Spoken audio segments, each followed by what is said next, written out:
4 حقائق يجب عليك أن تفهمها. 1. الغضب هو جزء من نفسك الذي يحبك أكثر شيء. إنه يعرف عندما تتعرض للمعاملة السيئة والإهمال أو الاستهانة. إنه يشير إلى أنه عليك أن تخرج من مكان لا يقدم لك أي عدالة. 2.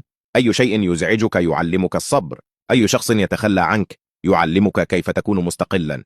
أي شيء يغضبك يعلمك الغفران. حاول أن تفكر في كل شيء كتجربة تعلم، هكذا تنمو.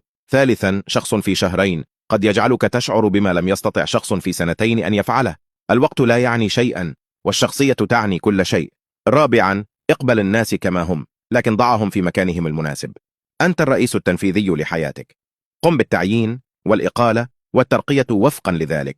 فهمك لهذه الحقائق ال4 قد يكون سهل، لكن العمل بها هو الأصعب. لذلك يجب عليك تعلم كيف تدير حياتك، واتخاذ رد الفعل المناسب لما يحدث لك وما تتعرض له في حياتك.